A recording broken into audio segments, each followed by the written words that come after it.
Assalamualaikum warahmatullahi wabarakatuh. Saat ini saya bersama dengan Bapak Edi Suprapto SPD dari SD Negeri 3 Jagung Jaget selaku kepala sekolah pertama yang akan saya wawancarai terkait dilema etika. Bapak izinkan saya merekam untuk menjadi dokumentasi pada proses modul 3.1 ini Pak ya.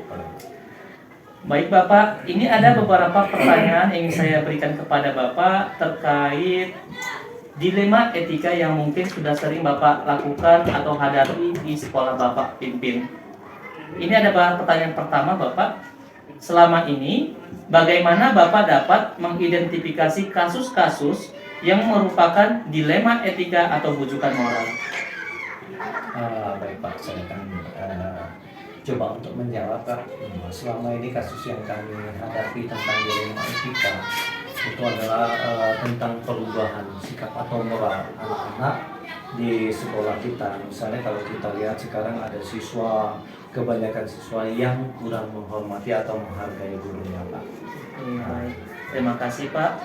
Kemudian ada yang kedua nih Pak. Selama ini bagaimana Bapak menjalankan pengambilan keputusan di sekolah, terutama untuk kasus-kasus di mana ada dua kepentingan yang sama-sama benar atau sama-sama mengandung nilai kebajikan?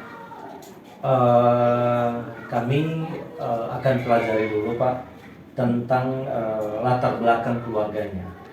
Di sekolah, kemudian kami lakukan pendekatan dengan siswa, kemudian kami melakukan kunjungan ke rumah, kita datangi orang tuanya, kita melakukan dialog. Intinya kita lakukan pendekatan dulu Pak. Apa alasannya siswa itu ada perubahan dilema etika Pak di sekolah? Tentu kan ada sebab akibat itu pasti ada Pak. Betul Pak, sepakat sekali Pak tentang hal ini. Lalu langkah-langkah atau prosedur seperti apa yang biasa Bapak lakukan selama ini? Kami melakukannya Pak itu biasanya kami kan masukkan ke kita bentuk pertama kelas inklusif di sekolah Pak. Kami lakukan musyawarah dengan guru, dengan komite sekolah, kira-kira apa yang terbaik yang harus kita lakukan itu kita jalankan Pak. Berarti ini terkait tentang anak berkebutuhan khusus ya Pak? Iya, itu termasuk Pak. Terima kasih Pak. Lalu hal-hal apa saja yang selama ini Bapak anggap efektif dalam pengambilan keputusan pada kasus-kasus dilema etika? Yang paling efektif itu tadi Pak, kita lakukan pendekatan kepada siswa, kemudian kita undang wali murid atau orang tuanya ke sekolah Pak. Kemudian kita musyawarahkan dengan guru-guru. Keputusan bersama Pak ya? Iya. Terima kasih Pak.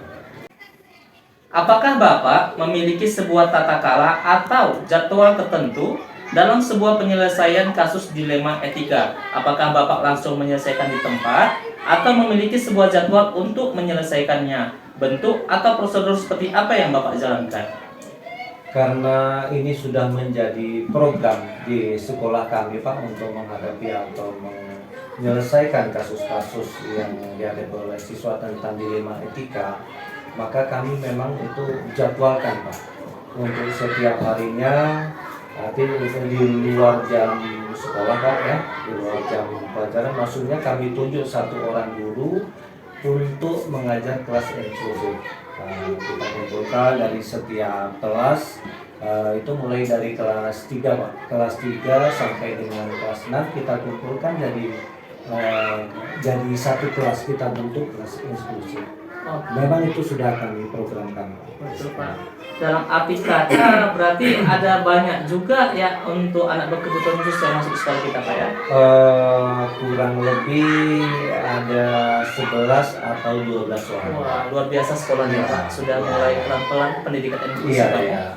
Itu mulai dari ketidakhadiran terlalu sering Pak ya, kemudian terlalu aktif di sekolah Pak, itu termasuk Pak ya. Betul. Kita masukkan ke dalam kelas eksklusif Pak. Oke, luar biasa sekali Bapak. Kemudian ini Pak, adakah seseorang atau faktor-faktor apa yang selama ini mempermudah atau membantu Bapak dalam pengambilan keputusan dalam kasus-kasus dilema etika? Itu selain dari warga sekolah Pak, kami selalu melibatkan komite sekolah. untuk bekerja sama dalam menghadapi dilema di sekolah, Pak. Baik, terima kasih Pak. Nah, ini yang terakhir nih Pak untuk refleksinya. Dari semua hal yang telah Bapak sampaikan tadi, pembelajaran apa yang Bapak dapat petik dari pengalaman dalam pengambilan keputusan dilema etika? Setelah kami melakukan atau membentuk kelas eksklusif, Pak, untuk menangani kasus-kasus seperti itu di sekolah, ternyata ada peningkatan dari 12 atau 11 siswa yang kami masukkan ke kelas eksklusif. Sekarang tinggal hanya 3 orang lagi, misalnya yang belum mampu membaca. Kemudian tingkat kehadirannya itu sudah lumayan meningkat, Pak. Artinya memang apa yang kami lakukan itu memang 80% sudah berhasil. Artinya memang itu memang harus kita tingkatkan terus, Pak, di sekolah kita. Baik, terima kasih Bapak sudah meluangkan waktunya untuk wawancara singkat ini. Kami harap nanti pendidikan di sekolah kita ini terus berkembang menjadi harapan Bapak yang lebih baik. Terima kasih Bapak Edi. Sama-sama, Pak. Assalamualaikum warahmatullahi wabarakatuh. Bersama saya CGP Angkatan 9 Ahmad Reza Jailani SPD. Saat ini saya bersama dengan Bapak Helmi SSI selaku Kepala Sekolah dari SMP Negeri 25 Tapingon. Pada hari ini saya akan bertanya terkait wawancara di modul 3.1 tentang dilema etika dan bujukan moral. Pak, izinkan saya untuk merekam kegiatan kita hari ini. Ini terkait dengan wawancara dilema etika, Pak. Ini kasus-kasus yang mungkin sering pun biasa Bapak temui di sekolah. Ini pertanyaan pertama, Pak.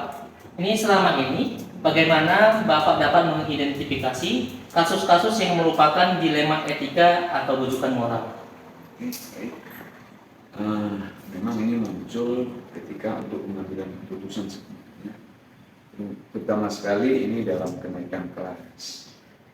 Di situ ada memang muncul banyak pertimbangan. Pertama sekali kita mengidentifikasi kasus-kasus dari wali kelas, kemudian dari gurunya tentang siswa-siswa yang akan menaikkan kelas atau tidak. Yang pertama sekali di penentuan nilai, memang di evaluasi nilai ini yang agak sedikit menguras tenaga pikiran. Itu pertimbangan yang mendalam tersebut. Contoh ketika ini dia rajin, tapi terkadang sesuatu dari hal mungkin dia tidak. Itu kita butuh evaluasi dari proses dulu. Pertama, dari prosesnya itu bagus nggak ya? Mungkin di ujian dia tidak. Karena di ujian ini kan kalau format kita di K13 itu kan kita butuh 2-1-1, artinya 50%, 25% dan 25% untuk ujian. Kalau hanya 25% dari ujian itu kan sudah jelas, misalnya kalau prosesnya bagus, anaknya rajin, etikanya bagus, kan hanya penambahan saja.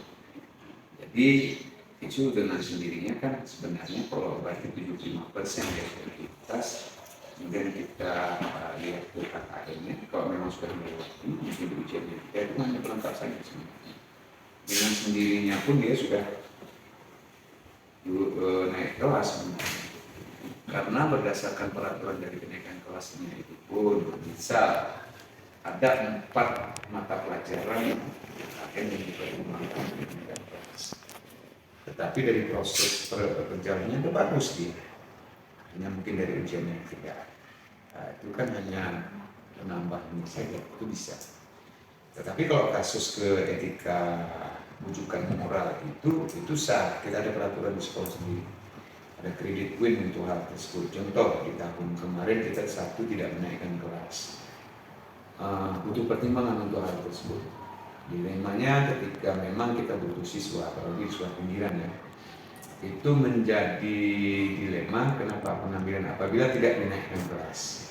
Bagaimana dengan siswa kita nantinya, kan gitu. Tetapi kita butuh pertimbangan lain. Peraturan itu harus ditegakkan biar itu berimbas kepada yang lainnya. Contoh, dia nih sekolahnya jarang, melanggar peraturannya mungkin melebihi dari kredit poin yang sudah dibatas oleh sekolah. seandainya itu kita naikkan kelas berimbas juga di harapan. Kadang-kadang anak berpikir, Pak itu kok sekolahnya pun jangan, kok bisa naik kelas.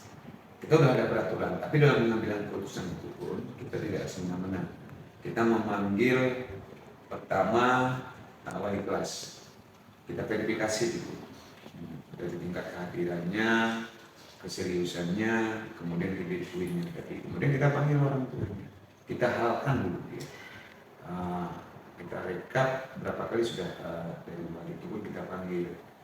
Nah, seandainya anak ibu ini sudah kedisiplinan, ada nggak perbaikannya? Kemudian ketika nanti kita mengambil keputusan, kita mudah keluar tersebut. Kemudian untuk gurunya, bukti semua kasus dan juga keseluruhan yang menyangkut anak ini harus itu bukti otentik. Karena penilaian itu kan harus otentik, itu salah satu prinsip dari penilaian otentik. Jadi apapun keputusan yang kita ambilkan nanti mudah dilihat. Jadi dalam rapat pun kita mudah untuk mengambil keputusan. Sebenarnya kalau sesuai dengan peraturannya kita nggak sulit di hal tersebut. Memang terkadang lahir dilemanya itu. Jadi kalau tidak naik kelas kita gimana? Kan gitu. Tapi kita harus mengambil nilai positif dengan kebijakan yang akurat, dengan fakta dan dukungan dari data yang ada di kita. Jadi kita mudah melakukan hal tersebut. Jadi nggak sulit sebenarnya hal tersebut. Keraguan itu akan muncul apabila data pendukungnya itu itu dia, itu intinya. Oke, baik Pak. Ini sangat rinci sekali sepertinya Pak ya, mulai dari pengertiannya, bagaimana mengambil keputusan, langkah-langkah sudah Bapak jelasin nih. Jadi menurut Bapak nih, hal-hal apa saja yang selama ini dianggap efektif dalam pengambilan keputusan pada kasus-kasus dilema etika? Ya. Kalau untuk dilema etika ini, pertama itu data yang kita siapkan dari prosesnya itu. Kemudian nanti di akhir kita kan ada evaluasi untuk hal tersebut, mulai dari proses ketika siswa ini ada hal yang menyangkut dengan dia.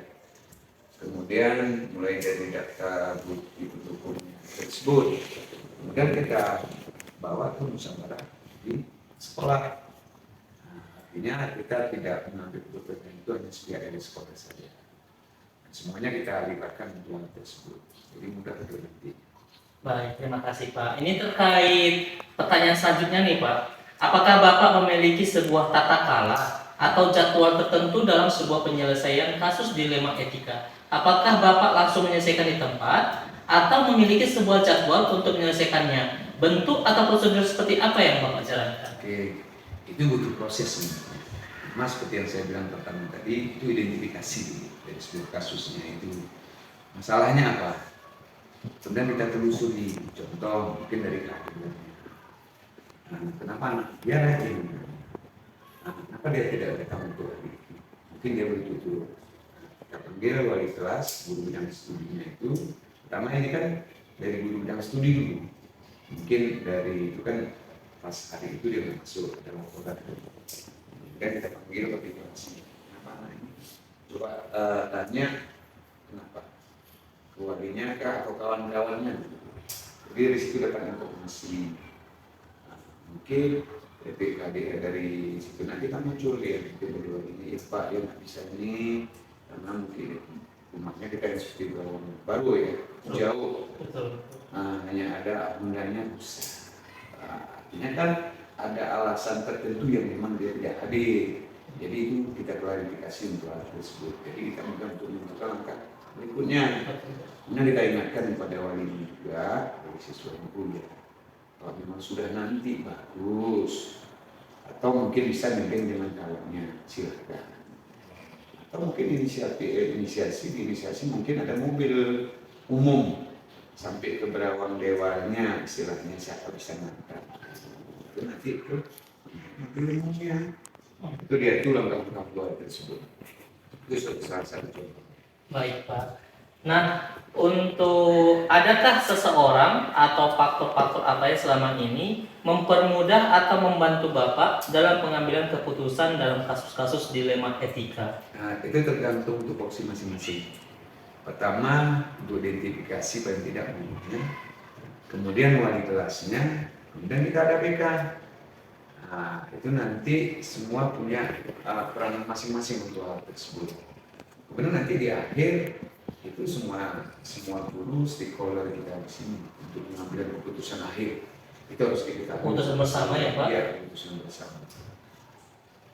Oh, ada rencana melibatkan orang tua nggak dalam kasus tertentu? Iya, wajib. Itu wajib. Nah, karena kita harus mendekati telisik dan telusur ya, itu wajib untuk klarifikasi. Oke, sepakat Pak ya. Yang terakhir nih Pak, untuk refleksinya. Dari semua hal yang telah Bapak sampaikan tadi, pembelajaran apa yang dapat Bapak petik dari pengalaman dalam mengambil keputusan dilema etika? Iya, artinya kalau yang ini dari banyaknya kasus sebenarnya itu menjadi pembelajaran yang berharga sekali sebenarnya. Karena banyak-banyak kasusnya itu, semakin banyak kasus, semakin banyak hal kebijakan yang harus kita pikirkan sebenarnya untuk mengambil keputusan. Tidak serta-merta harus langsung diputuskan untuk saat itu. Tapi kita harus menggali informasi yang mendalam untuk hal tersebut sehingga memudahkan kita untuk mengambil keputusan nantinya. Karena butuh pertimbangan untuk mengambil keputusan akhir. Sehingga tidak merugikan baik pada siswanya, walinya, dan juga sekolah. Karena dasar dari pendidikan itu harapan saya itu dan prinsip saya juga, jangan sampai anak didik kita yang tidak sekolah. Kalau memang masih bisa kita bantu, itu bisa bantu. Karena memang di sini dalam perekonomian pun kan bahwa banyak faktor hal yang memang harus kita pertimbangkan untuk hal tersebut. Beda dengan di kota, karena minat untuk sekolahnya beda dengan minat belajar. Minat untuk sekolahnya tinggi. Kalau minat belajarnya mungkin kita kurang. Daerah pedesaan harus membantu orang tua dan yang lainnya. Jadi kan perlu pertimbangan untuk hal tersebut. Baik Bapak, terima kasih banyak sudah berbagi pengalamannya, sudah menerima saya dalam melaksanakan wawancara hari ini Pak. Oke, Terima kasih banyak Pak.